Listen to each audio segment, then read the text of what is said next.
Legal coach na si Tab Baldwin humarap sa CIDG ngayong araw para sa isinasagawang investigasyon kaugnay ng pagkamatay ng dalawang student athlete ng Ateneo.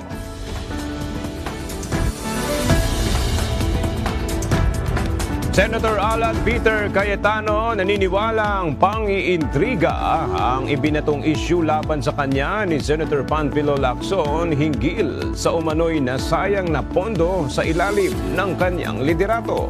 Senator Lacson sinagot ang naturang paratang ng dating Senate President. Chairmanship sa tatlong komite sa Senado ibinigay sa minority senators ayon kay Senate President Sherwin Gatchalian. Proposed impeachment trial days ng House prosecution isinumiti na sa impeachment court. House version ng anti-political dynasty bill posible lalong magpalakas sa political dynasties ayon kay retired Supreme Court Senior Associate Justice Antonio Carpio. Tapos na ang Senate Flix. Back to work na tayo. Sa kabila ng pagtatapos ng madrama at maaksyong yugto sa Senado, heightened yung ating security. hindi pa rin natatapos ang palitan ng mga patutsada ni na Senator Ping Lacson at dating Senate President Alan Peter Cayetano. Sa isang post sa social media, binatikos ni Senator Lacson ang kinahinatnan ng Senado sa ilalim ng pamumuno ni Senator Alan Peter Cayetano bilang Senate President. Nagpahayag din ng panghihinayang ang senador sa nagastos ng Senado na 700 million pesos sa loob ng 28 araw na pamumuno umano ni Cayetano. Dumepensa naman si Senator Cayetano dito. Sabi ni Senator Lacson, sayang ang pera.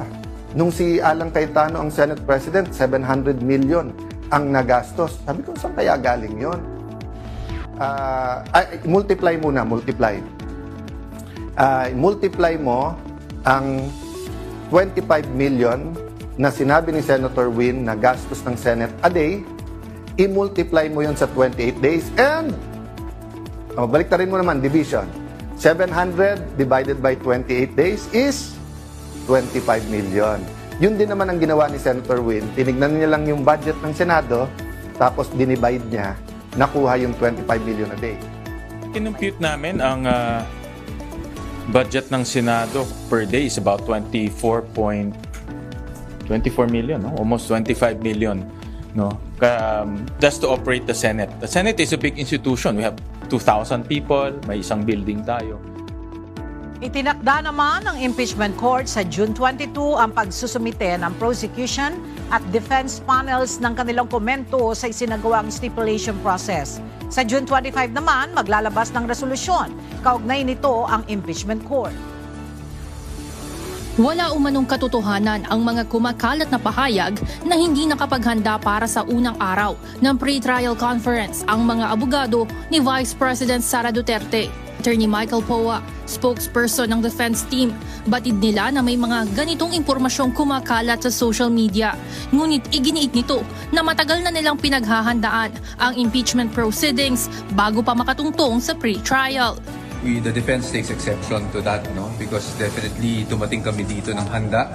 Pinaghandaan namin to ng talagang napakatagal na panahon. Dumating kaming handa and the records will speak for itself. No? Sinabi ni Attorney Poa na iginagalang nila ang mga ganitong opinyon, ngunit dumipensang walang mga rason na pwedeng pag-ugatan ng mga ganitong klase ng aligasyon. Samantala, ipinaliwanag rin ito na hindi natapos ang pre-trial conference kahapon dahil sa dami ng dokumentong kailangang suriin at markahan ng parehong defense at prosecution. Inaasahan na ring babalik sila sa Lunes para ituloy ang pagmamarka ng mga ebidensya. Talagang hindi naman talaga ganun kabilis yung marking. No? Siyempre, there are instances when we have to compare documents. Diba? Lalo na kung photocopy, we have to compare to the original. Kasi in the past, bukas naman yung ating pintuan, bukas yung ating tanggapan para makipag-usap. But I really appreciate yung mga minority members na nandoon yan. Give me a chance to talk to them, to also set the direction na mag-uumpisa na ng trabaho. Katunayan, ibinahagi ng mambabatas na 3 senador mula sa minority bloc ang binigyan ng chairmanship sa 3 komite ng institusyon. Maganda rin na appoint na 3 minority members as chairman, no? Si Senator Bongo as chairman of the Sports and Youth Committee, si Senator Mark Villar, chairman ng very important banking committee, one of the most important committees in the Senate. And then si Senator Camille Villar was appointed also sa government corporations. Bukod sa legislation, kinumpirma rin ng Senate President na tuloy-tuloy ang paghahanda nila para sa gaganaping impeachment trial ni Vice President Sara Duterte sa darating na Hulyo. Sa UELA, nagpapatuloy pa rin ang isinasagawang fact-finding investigation ng Criminal Investigation and Detection Group sa pagkamatay ng 2 players ng Ateneo Blue Eagles sa Aurora noong June 8. Mula kaninang umaga, Ella, simula nang dumating si resigned head coach Tab Baldwin sa CIDG, hindi pa rin ito lumalabas. Kasama ni Baldwin na dumating sa CIDG ang kanyang mga abogado. Inaasahan na nagbibigay na ito ng pahayag sa tunay na nangyari sa umano'y team building sa Aurora na ikinasawi ni Rene Paterponya at Divine Adili. Dumating din si DILG Secretary John Vitimuña sa CIDG, halos kasunod lamang ni Baldwin. Kahapon, sinabi ni Secretary Remulla na papatawan na ng contempt ng CIDG si Baldwin kung hindi pa rin ito darating ngayong araw. Target, aniya nilang tapusin ang investigasyon ngayong linggo upang makapagsumite na sila ng rekomendasyon sa Department of Justice sa Martes.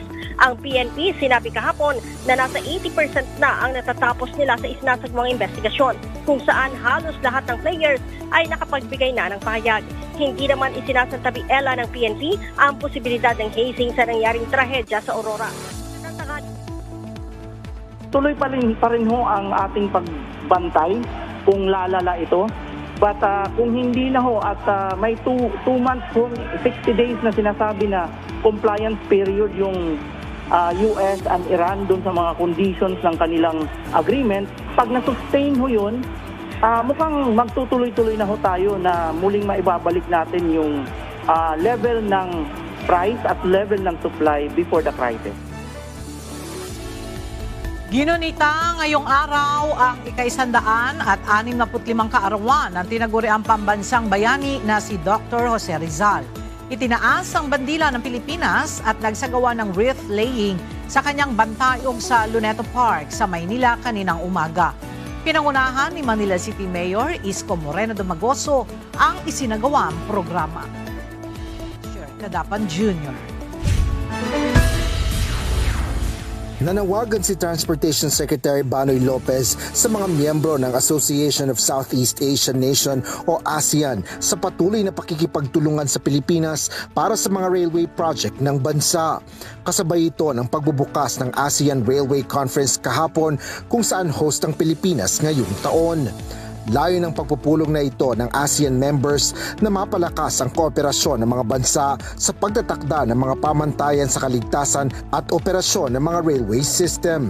Sa talumpati ni Secretary Lopez sa ASEAN RailCon 2026, binigyan diin ng kalihim na hindi kayang gawin ng isang bansa lang ang pagbuo ng pag-uugnay at makabagong sistema ng railway.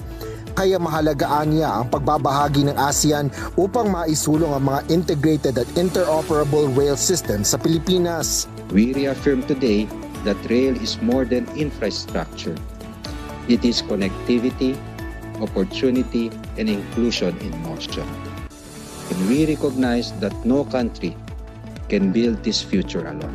We call on our ASEAN partners to continue working with the Philippines, sharing knowledge, technology, and expertise as we pursue integrated and interoperable railway systems across our region. Ayon kay Council, dahil dito maaari pa rin makapaglagay ng miyembro ang isang pamilya sa iba't ibang posisyon sa iba't ibang antas ng pamahalaan. Kaya imbes na mapakina ang political dynasty, mas magiging organisado at mas matibay sa umano ang kontrol ng isang pamilya sa politika.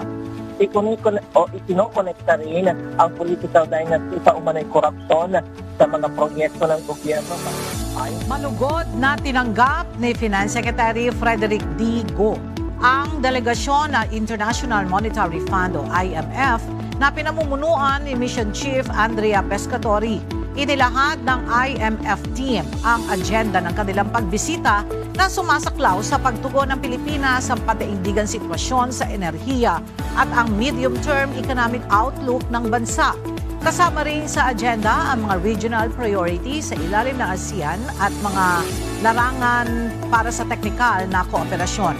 Binigyan din ni Secretary Go na nananatiling matatag ang bansa sa medium-term fiscal consolidation program.